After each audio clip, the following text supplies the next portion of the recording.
हरे कृष्णा ओम ज्ञानतिमिरान्धस्य ज्ञानाञ्जनशलाकया चक्षुरुन्मिलितं येन तस्मै श्रीगुरुवे नमः।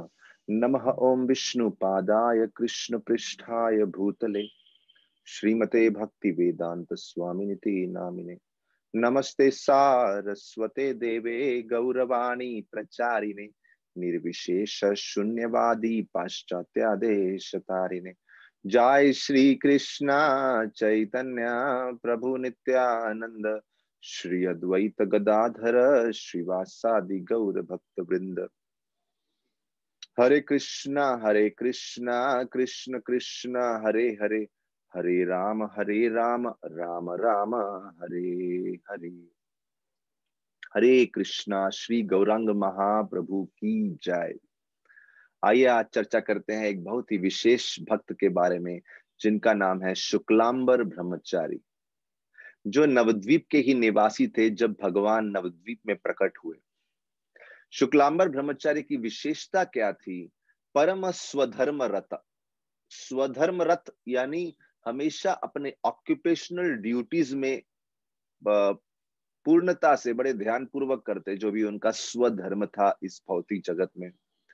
परम सुशांत, बहुत ही शांत स्वभाव के थे और उनको ज्यादा कोई जानता नहीं था। जैसे पहले हम श्रीधर कोलावेच के बारे में बात की है, बहुत ही सिंपल से एक इनसिग्निफिकेंट पर्सनालिटी, समाज में कोई बहुत बड़े पंडित नहीं, बहुत बड़े धनी व्यक्ति नहीं। ऐसे ही शुक्लांबर ब्रह्मचारी बहुत विशेष भक्त थे, लेकिन समाज में ऐसे कोई बहुत प्रसिद्ध नहीं थे। और उनका रोज का रूटीन क्या था? अपने कंधे पे एक झाली, एक बैग लेके, एक he would take a bag on his shoulder और घर घर जाके भिक्षा मांगते थे। बस ऐसे ही उनका जीवन निर्वाह होता था। और जब भिक्षा मांगने निकलते तो लगातार हरि कीर्तन करते रहते, भगवान का नाम दिन रात जप करते रहते। ऐसी उनकी विशेषता थी। तो he was known as a beggar who is always chanting the holy names. और सबने सोचा ये केवल एक भिक्षुक है और कुछ नहीं। सबने सोचा बस ये बेगर है, एक साधारण बेगर है। कोई उनकी विशेष महानता को पहचान नहीं पाया। और बहुत ही गरीब थे, बहुत ही गरीब, इसीलिए उन्होंने घर घर जाके भिक्षा मांगनी पड़ती थी। दिन रात भिक्षा मांगते, भीख मांगते। He was begging. भिक्षा करी दिवस से ये किच्छु विप्र पाए। और प्रतिदिन जो कुछ भिक्षा के द्वारा प्राप्त करते, वो रात्रि को आके भगवान कृष्ण के लिए भोग बनाते, उनकी सेवा में समर्पण करते और फिर कृष्ण भगवान का महाप्रसाद स्वयं प्राप्त करते। श्री कृष्ण कृपा प्राप्त करने से उनके जीवन में ऐसा अद्भुत आनंद था कि उनको अपनी गरीबी का सुदबुद नहीं था। He didn't know that he's poor. उनको मालूम ही नहीं था कि वो गरीब है। इतना उनको इतना एब्जॉर्प्शन था कृष्ण भक्ति में। और घर घर घूमते हुए, भटकते हुए लगातार कृष्ण का नाम जप करते। ऐसा absorption, completely aloof from his poverty. मतलब कोई उनको बताएगा अरे आप इतने गरीब हैं, लेकिन उनको सुदबुद ही नहीं है। और बोलते हैं किस व्यक्ति को भगवान की कृपा प्राप्त हुई है, ये बात पहचानना तब तक संभव नहीं है जब हमें भगवान की कृपा प्राप्त हुई। इसलिए शुक्लांबर ब्रह्मचारी, जिनके ऊपर भगवान की अपार कृपा थी, जो शुद्ध भक्ति के स्तर में आते हैं, लेकिन फिर भी समाज के लोग उनको पहचान नहीं पाए। क्योंकि उनको पहचानने के लिए, उनकी जैसे भगवान की महिमा प्रकाशित होने के लिए, दृश्यमान होने के लिए भगवत कृपा चाहिए, ऐसे ही भक्त की महिमा की दृश्यमान होने के लिए लोग समझ पाए इनकी महिमा क्या है, ये कितने डीप डिवोटी हैं। ऐसी पहचान, किसी को पहचान सके तो हमें भगवान की विशेष कृपा चाहिए। और इसीलिए शुक्लांबर ब्रह्मचारी की महिमा अभी तक कवर्ड थी। और बोलते हैं भगवान विष्णु की भक्ति में ऐसे तल्लीन थे और भगवान विश्वांबर ने ऐसी कृपा की उनको कि विश्वांबर भगवान का कीर्तन शुक्लांबर ब्रह्मचारी देख सकते थे। कहने का मतलब ये है कि जब भगवान विश्वाम्बर कीर्तन करते हैं तो शुक्लांबर ब्रह्मचारी उनका कीर्तन देख सकते हैं। और ऐसे ही एक दिन शुक्लांबर बहुत सुंदरता से नृत्य करने लगे और ऐसा भाव विभोर होके कीर्तन कर रहे थे, नाचे महारंगे, देखी हास्य प्रभु सब वैष्णवेर संगे। भगवान श्री गौरांग महाप्रभु सभी वैष्णवों के साथ शुक्लांबर ब्रह्मचारी जैसे सिंपल व्यक्ति ऐसे अद्भुत तरीके से नाच रहे थे। उनको देख के भगवान और वैष्णव जोर जोर से हंसने लगे। और तब भगवान विश्वाम्बर कुछ समय के लिए वहां पे भगवान के भाव में प्रवेश होके वहां विराजमान हो गए। और भगवान विश्वाम्बर की प्रसन्नता के लिए शुक्लांबर ब्रह्मचारी उत्साह से, अति उत्साह से नृत्य कर रहे हैं। और उनकी जो बैग है उनका, जिसमें अपनी भिक्षा एकत्रित करते हैं, वो बैग उनके कांधे पे टंगा हुआ है। तो कंधे पे बैग टंगा है और वो इस प्रकार से सुंदर नृत्य कर रहे हैं और पूरा भावावेश हो गए हैं। उनको बाहरी चेतना की कोई सुध बुध नहीं है। तभी भगवान गौरांग महाप्रभु बड़े प्रेम से पुकारे, हे शुक्लांबर इधर आओ, हे शुक्लांबर आइसा आइसा, प्लीज कम कम हेयर। भगवान उस समय शुक्लांबर ब्रह्मचारी की महिमा सब भक्तों के सामने प्रकट किए। भगवान बोलने लगे, हे शुक्लांबर, आप जन्म जन्मांतर तक से मेरे दास हैं। आप सब कुछ हर जन्म में मुझे समर्पण कर देते हैं और खुद एक भिक्षुक बनना पसंद करते हैं। और हर अवतार में मेरी इच्छा रहती है कि मुझे आपके द्वारा, जो आपके पास जो अन्न है, उसका सेवन मैं करूं। और कभी कभी तो जब आप वो हिचकिचाह के मुझे वो अन्न नहीं देते हैं कि आप इतने गरीब हैं, आपके पास उच्च क्वालिटी का अन्न नहीं है, आप नहीं देते हैं, तो मैं छीन के खाता हूं। और उस समय भगवान जो है शुक्लांबर ब्रह्मचारी को स्मरण कराते हैं उनके अतीत के बारे में। बोलते हैं, आपको याद है, आपको स्मरण है, जब आप द्वारका में मेरे घर में आए थे। देखिए, सुदामा ब्राह्मण द्वारका में आए थे, तो भगवान स्मरण दिला रहे हैं, आप द्वारका में मेरे घर में आए थे और जो चावल लेके आए थे, ब्रोकन राइस, ऐसा कोई बड़ा उच्च क्वालिटी का चावल नहीं था। तो उस समय साक्षात लक्ष्मी रुक्मिणी जी ने मेरा हाथ पकड़ लिया और मैं उसे खाना चाह रहा था, लेकिन रुक्मिणी जी मुझे कंट्रोल कर रही थी। और बोलते हैं, जैसे ही भगवान विश्वाम्बर शुक्लांबर को ये लीला स्मरण करा रहे हैं, तभी शुक्लांबर तो पूरे भाव में है, उन्होंने ध्यान ही नहीं दिया कब भगवान विश्वाम्बर अपना हाथ उनकी झोली में, उनके बैग में डाले और उसमें से एक मुट्ठी चावल निकाले और वो निकाल के खाने लगे बड़े आनंद से। इतने आनंद से वो चावल खाते जा रहे थे, खाते जा रहे थे। शुक्लांबर ब्रह्मचारी देख के हक्के बक्के रह गए, अरे ये क्या हो गया, ये कैसे हो गया, ये तो बड़ा अनर्थ हो गया, हाय हाय, ये तो बड़ा ही अनर्थ हो गया। बोलते हैं, प्रभु कैला सर्वनाश, प्रभु आपने तो मेरा विनाश ही कर डाला। यही तांडुल खुदा खाना बहुत प्रकाश, अरे ये तो बहुत ही घटिया किस्म का अन्न है, कोई बहुत उच्च क्वालिटी का अन्न नहीं है, टूटा फूटा, वो भी अनकुक्ड राइस है और आपने ये खा लिया। भगवान उस समय बोलते हैं कि देखो, मैं तो ब्रोकन राइस, ऐसा राइस भी खाने को तैयार हूं, बल्कि क्योंकि वो आपके पात्र से आया है, आपके यहां से आया और आप ऐसे भक्ति से परिपूर्ण है। अगर मुझे अभक्त लोग अमृत भी देंगे तो मेरे को वो अमृत भी कड़वा लगेगा, क्योंकि उनके पास कोई भक्ति ही नहीं। भगवान की ये सुंदर शब्द देखिए, भगवान तो परम स्वतंत्र हैं और हमेशा आनंद से परिपूर्ण है और भक्तों के जीवन है। वो बड़े आनंद से वो चावल खाते जा रहे थे, खाते जा रहे थे, कोई उनको कंट्रोल करने वाला नहीं था और शुक्लांबर भी उनको रोक नहीं पा रहे थे। भगवान की ऐसी करुणा देख के और एक भक्त के प्रेम के प्रति जो भगवान की भूख है, भगवान का जो अफेक्शन है, उसको देख के सभी भक्त ऐसा क्रंदन कर रहे थे, ऐसे भावुक होके रो रहे थे। ऐसे उनके नेत्रों, सभी के सभी भक्तों के नेत्रों से अश्रु प्रवाह हो रहे थे। किसी को समझ नहीं आ रहा किसकी क्या परिस्थिति है। कोई रो रहा है, कोई गिर रहा है, कोई पूर्ण रूप से विवल हो गया है, कोई बहुत ही उतावला हो गया है। और तभी सब लोग भगवान कृष्ण की महिमा का गान करने लगे। बोले बच्चे से लेकर बूढ़ा वहां पे भगवान कृष्ण की भक्ति में भाव विभोर हो गया। कुछ लोग बहुत ही विनम्रता से भगवान को बार बार दंडवत प्रणाम करने लगे।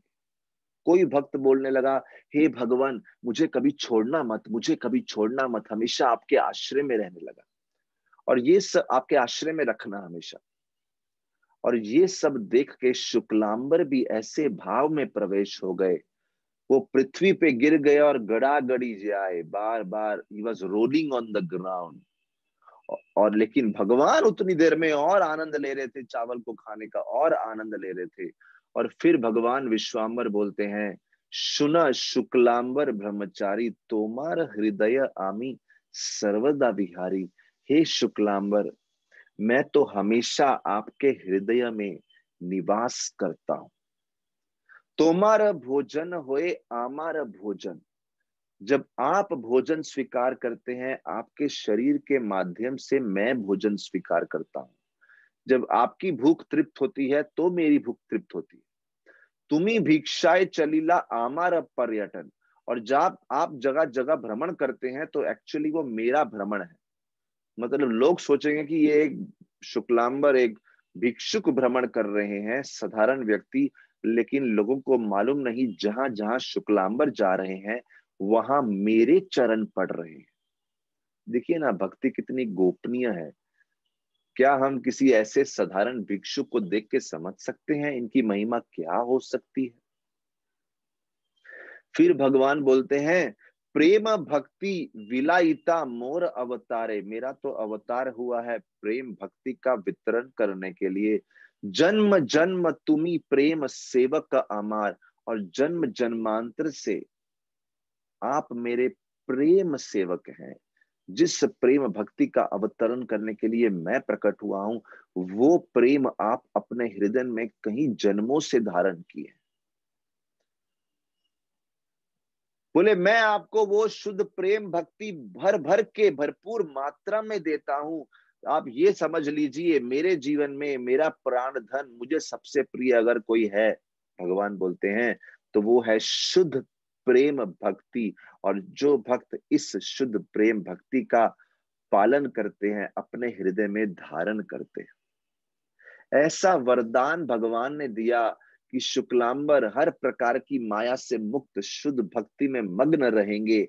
ऐसा वरदान सुन के सुनी वर शुक्लांबर वैष्णव मंडल जय जय हरि ध्वनि करला सकल। देखिए, शुक्लांबर तो बहुत आनंदित हुए ही, लेकिन उनसे भी ज्यादा आनंद उन वैष्णवों के अंदर दिख रहा था, जो इस लीला का दर्शन कर रहे थे और जो देख रहे थे कि शुक्लांबर ब्रह्मचारी पे कितनी अद्भुत कृपा हुई है। और यहाँ पे एक बड़ी सुंदर बात आती है, बड़ा ही सुंदर श्लोक श्री वृंदावन दास ठाकुर लिखते हैं। कमला नाथेर भृत्य घरे घरे मागे, एरसेर मर्म जाने कौन महाभागे। देखिए, जो लोग धर्म का पालन करते हैं भगवान से अपनी भौतिक इच्छाएं मांगने के लिए, वो इस लीला को समझ नहीं पाएंगे। क्योंकि इस लीला में हम क्या देख रहे हैं, वो भक्त जो लक्ष्मीपति के भक्त हैं। देखिए, भगवान नारायण, भगवान कृष्ण लक्ष्मी के स्वामी हैं। लेकिन उन भगवान नारायण का भक्त घर घर भिक्षा मांगते हुए भटक रहा है, तो लोग सोचेंगे अरे बड़ी विडंबना है। लक्ष्मीपति के भक्त के पास तो भरपूर लक्ष्मी होनी चाहिए, लेकिन यहाँ पे ये भक्त घर घर भ्रमण कर रहा है और इस भक्त को इस बात का आभास भी नहीं है कि वो गरीब है, भिक्षुक है। वो तो भगवत प्रेम में पूर्ण रूप से मग्न है। बोले जितना चावल शुक्लांबर ब्रह्मचारी ने 10 घर से प्राप्त किया था, उतना चावल भगवान गौरचंद्र उनकी थैली से निकाल के खा लिए। साक्षात लक्ष्मीपति इस भिक्षुक के चावल के लिए तत्पर थे। भगवान जो दिव्य गुणों के आगार हैं, पर्सनली वेदों के द्वारा दिखाते हैं कि भोग लगाने की विधि क्या होती है।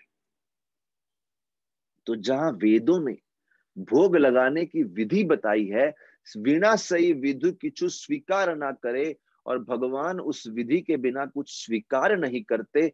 सकल प्रतिज्ञा चूर्ण भक्तेरा दुआरे। लेकिन जब भक्त की खातिर, भक्त के प्रेम की खातिर सभी शास्त्रिक विधियों का खंडन कर देते। शुक्लांबर ने चावल ना तो किसी मुद्रा से, ना किसी मंत्र से, ना किसी विधि विधान से अर्पण किया, लेकिन भगवान ने बिना किसी जाति भेद करते हुए, बिना किसी तंत्र मंत्र विधि विधान का चिंतन करते हुए शुक्लांबर से प्राप्त किया। इस बात की घोषणा कर दी, प्रेम जो है सभी विधियों से बड़ा है। बहुत सुंदर तत्व यहाँ शुक्लांबर ब्रह्मचारी की कथा से भगवान ने पूरे विश्व को घोषित कर दिया। क्योंकि ब्राह्मण ने कोई मुद्रा जप नहीं की थी, कोई बड़ा विधि विधान पालन नहीं किया था, वो तो प्रेम में नृत्य कर रहा था। उसको मालूम भी नहीं चला भगवान ने उसकी थैली से उठा के कैसे कब खा लिए। भगवान को, वो शुक्लांबर को समझा भी नहीं। इसलिए वृंदावन दास ठाकुर बोलते हैं, जो जन्म के ऊंचे परिवार में, कुल में जन्म लिया है, या ऊंची विद्या प्राप्त की है, पांडित्य है, बहुत सौंदर्य है, या बहुत धन है, इसके घमंड में मग्न है, वो प्रेम भक्ति के प्रभाव को कभी समझ नहीं पाएंगे, और विशेष रूप से एक वैष्णव की गहराई को पहचान नहीं पाएंगे।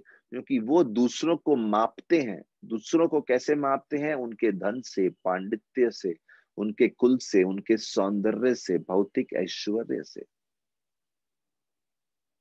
और बाद में वृंदावन दास ठाकुर ये बात भी बोलते हैं कि जो लोग वैष्णव की निंदा करते हैं, परिहास करते हैं, देखी मूर्ख दरिद्र ये वैष्णवेर हास्य।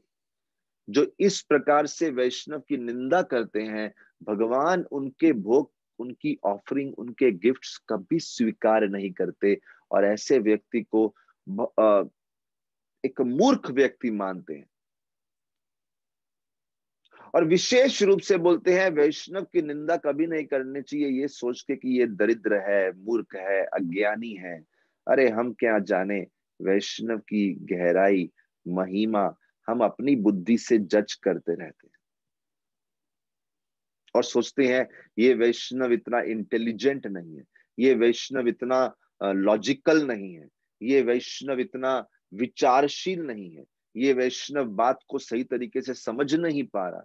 अरे उसके हृदय की गहराई को कहाँ हम माप सकते हैं।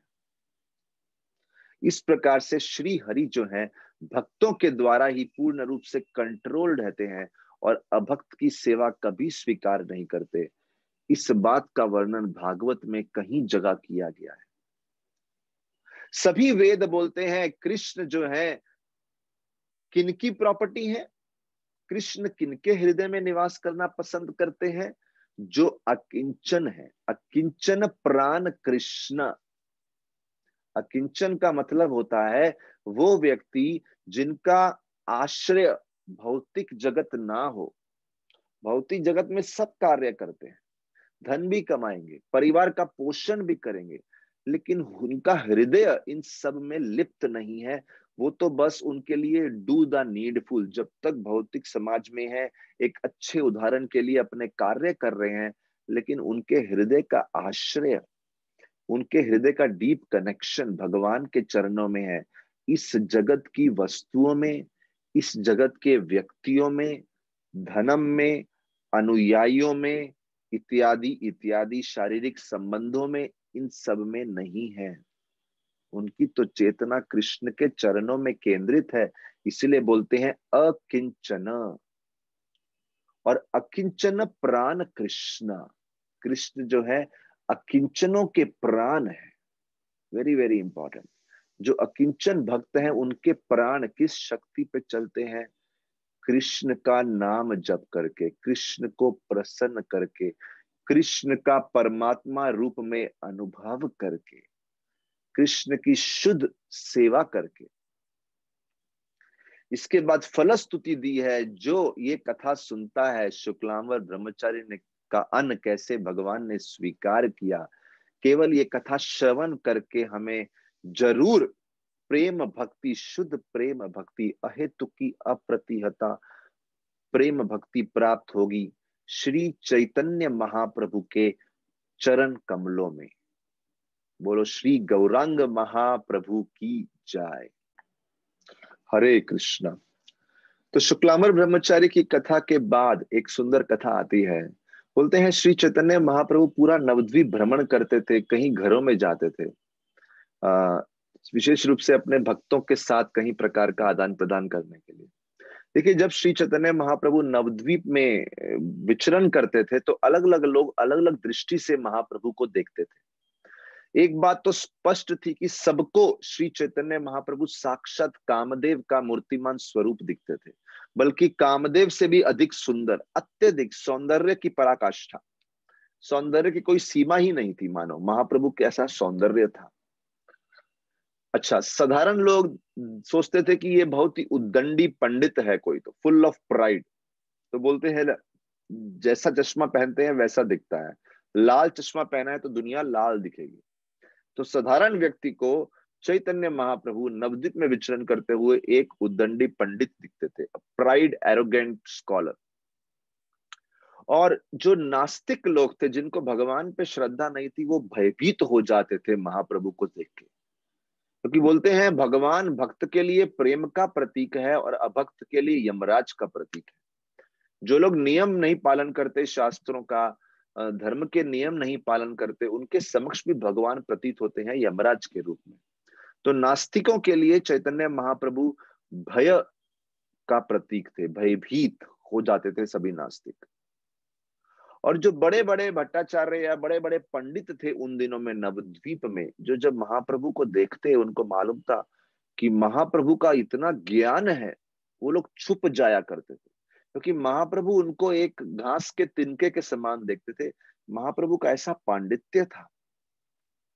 और जब श्री गौरांग महाप्रभु अपने भक्तों के साथ नवद्वीप में भ्रमण कर रहे थे, वो अपनी पहचान को गोपनीय बनाए रखे थे कि कोई पहचान नहीं पाया ये साक्षात भगवान है। बिल्कुल उनके निकट ये पार्षद ही पहचान पाते थे। यहां तक कि ऐसी कथा आती है, एक बार जब वो इस प्रकार से भ्रमण कर रहे थे नवद्वीप में, जो नास्तिक हैं, जिनको किसी प्रकार का द्वेष होने लगा भगवान से, वो योजनाएं बनाने लगे भगवान के विरुद्ध, कैसे तो इनको दंड दिलवाएंगे। यहां तक कि उन्होंने वहां के जो लोकल एडमिनिस्ट्रेटर थे, लोकल रूलर थे, उनको जाके कंप्लेन किया महाप्रभु के अगेंस्ट। और जब महाप्रभु नवद्वीप में भ्रमण कर रहे हैं तो ये सारे नास्तिक इनडायरेक्टली महाप्रभु पे कमेंट पास करने लगे और बोलने लगे कि जल्द ही आपको दंड देने वाले यहाँ का जो शासक है, लोकल जो एडमिनिस्ट्रेटर है, वो जल्द ही आएगा। महाप्रभु ने जवाब दिया, ठीक है आने दो, जो आएगा हम सामना कर लेंगे। ऐसा डिबेट करेंगे उनके साथ, वो आगे मुंह खोल ही नहीं पाएगा। अरे हमने तो बचपन में बहुत शास्त्र पढ़े हैं, लोग हमें बच्चा समझते हैं, लेकिन जब हमारे साथ तर्क वितर्क डिबेट करेंगे तो सब समझ में आ जाएगा कौन कौन है। ऐसा करके महाप्रभु बोलने लगे।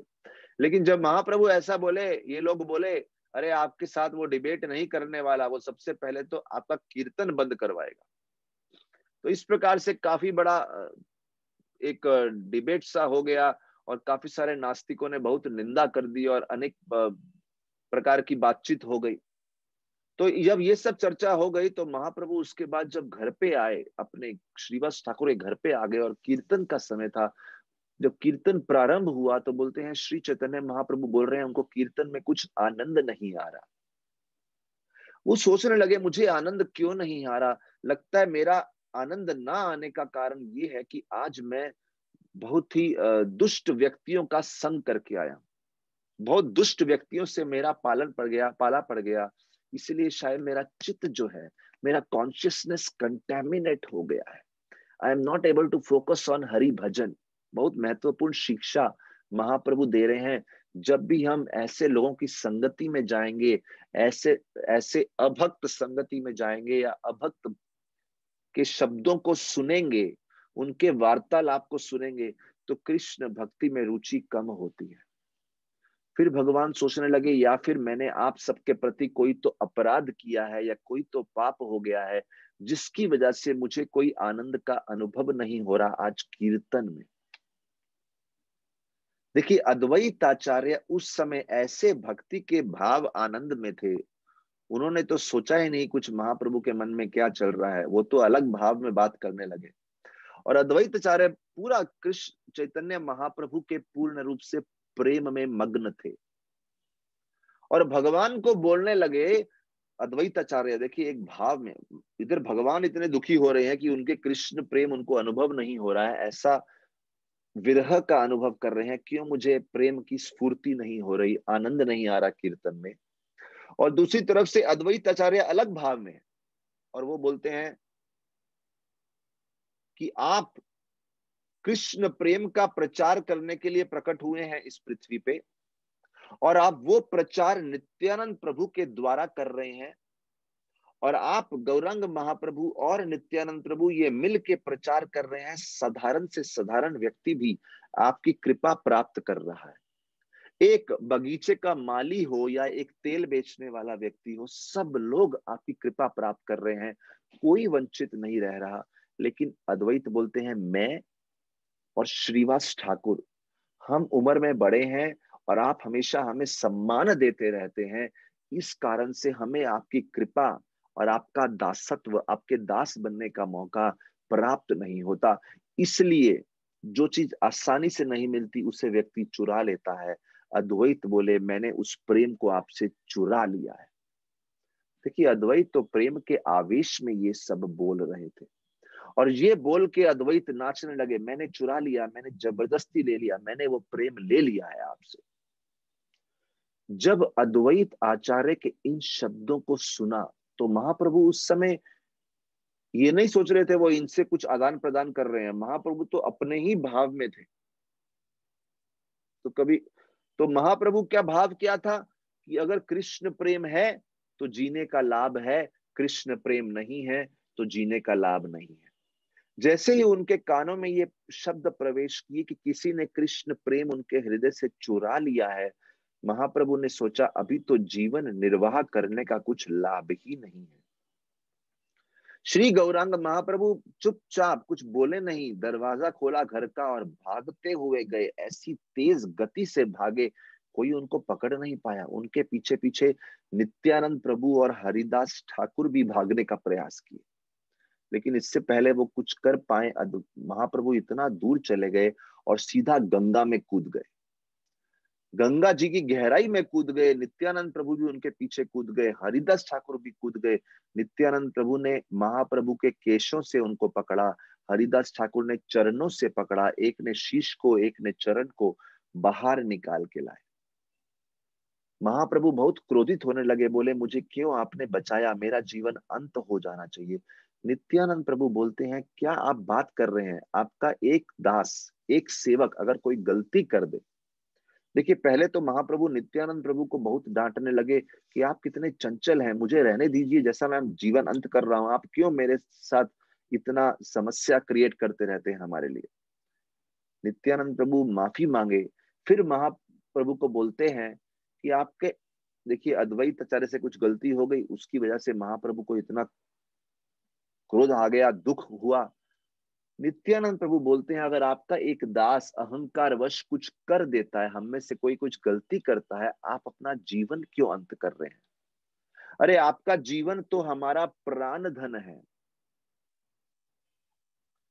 कैसे तो महाप्रभु को शांत किया। फिर महाप्रभु ने बोला, ठीक है, दंड तो मैं जरूर दूंगा, कुछ तो मैं, अपना नाराजगी वो पूरा व्यक्त करेंगे। तो महाप्रभु बोले, अभी आप मुझे नंदन आचार्य के घर पे ले जाओ। तो एक भक्त थे वहां नंदन आचार्य, बोले मुझे उनके घर पे ले जाओ और किसी को बताना मत कि आप मुझे ढूंढ लिए हैं, उनको विरह में दुखी होने दो, गलती करते हैं तो दंड भुगतना चाहिए। ऐसा करके महाप्रभु थोड़ा क्रोध में आ गए, नाराज हो गए। नित्यानंद प्रभु उनको नंदन आचार्य के घर में लेके गए। नंदन आचार्य ने भगवान को फ्रेश कपड़े दिए कि वो पूरा कपड़ा गीला हो गया था, भगवान ने वस्त्र पहने और बोलते हैं, नंदन आचार्य भगवान बोलते हैं नंदनाचार्य को और नित्यानंद प्रभु को और हरिदास ठाकुर को कि किसी को बताना मत कि मैं यहाँ पे हूं, और अगर आपने बताया तो आपके साथ बहुत बुरा होगा। इस प्रकार से श्री चैतन्य महाप्रभु बोलने लगे, आप बहुत पछताएंगे अगर आपने बताया तो। महाप्रभु बहुत उस समय नाराज थे। नंदनाचार्य एक बहुत सुंदर शब्द बोलते हैं कि आप अपने आप को जितना भी छुपाना चाहें, बोलते हैं आप अपने आप को जितना भी छुपाना चाहें, आप तो हृदय में परमात्मा रूप में छुप जाते हैं, क्षीरोदक्षाई विष्णु के रूप में क्षीर सागर में छुपते हैं। लेकिन भक्तों की भक्ति का ऐसा प्रभाव है, वो आपको कहीं से भी ढूंढ लाते हैं और दुनिया के सामने प्रस्तुत कर डालते हैं। People find you from anywhere and just reveal you to the whole creation। ये भक्तों की खासियत है, वेरी वेरी इंपॉर्टेंट। हम अलग अलग परिस्थितियों में माया के वश में अनेक विचारों में गुम जाते हैं। हमें हर परिस्थिति में कृष्ण को और कृष्ण के ज्ञान के आधार पे भक्ति को ढूंढना है। हर परिस्थिति हमें बिविल्डर करने की कोशिश करेगी। तो अगर कोई अपने आप को भक्त कहलाता है तो भक्त का क्या है कि भक्त कृष्ण को गुह्य से गुह्य परिस्थिति में भी ढूंढ निकालता है और दुनिया को भी मदद करता है कृष्ण को देखने में। नंदनाचार्य हंसने लगे, बोले आपको कौन छुपा, आप कैसे छुप पाएंगे, भक्त तो ढूंढ ही लेंगे।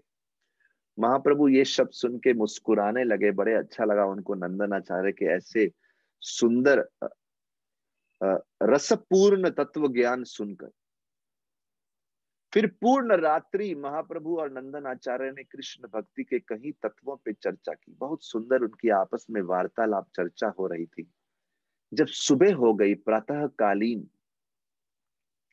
तब भगवान श्री गौरांग महाप्रभु ने नंदन आचार्य को बोला, आप जाइए और श्रीवास ठाकुर को चुपचाप यहाँ पे लेके आइए, सीक्रेटली।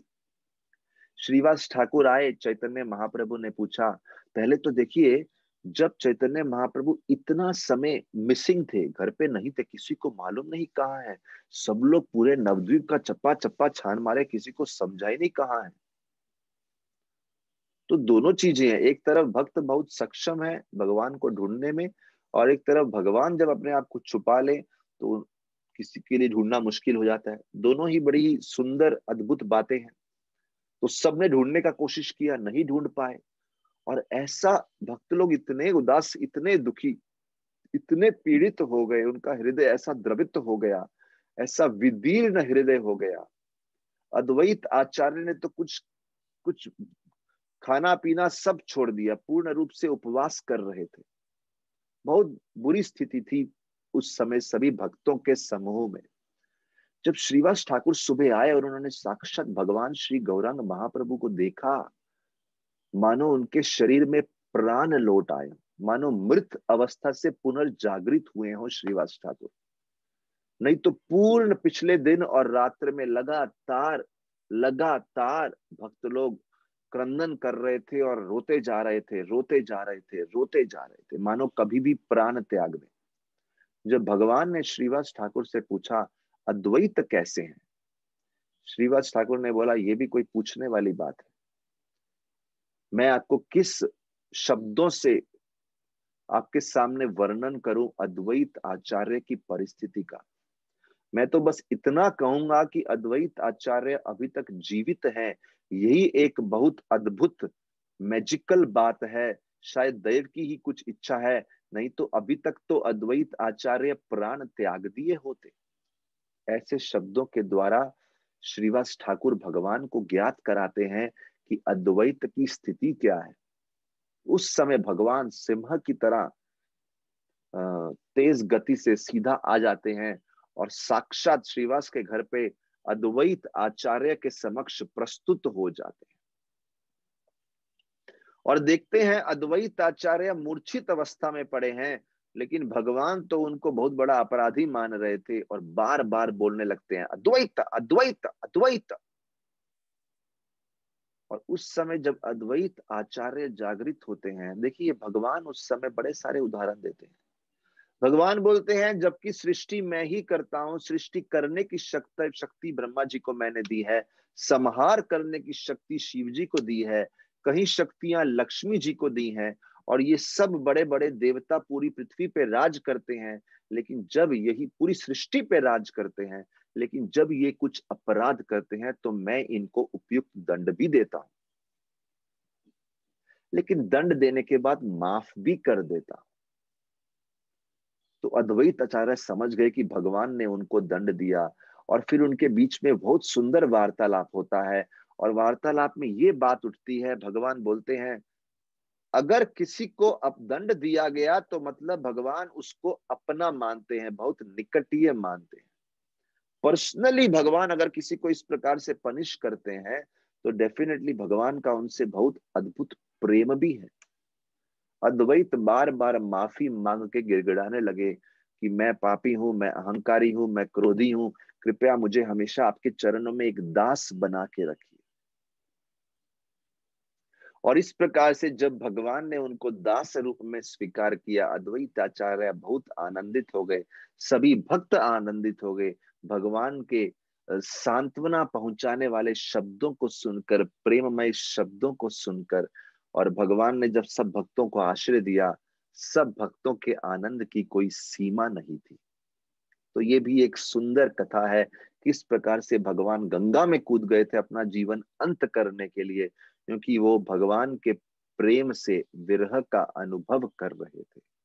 हरे कृष्णा। श्री गौरांग महाप्रभु की जय। श्रील प्रभुपाद की जय। समवेत भक्त वृंद की जय। हरि बोल।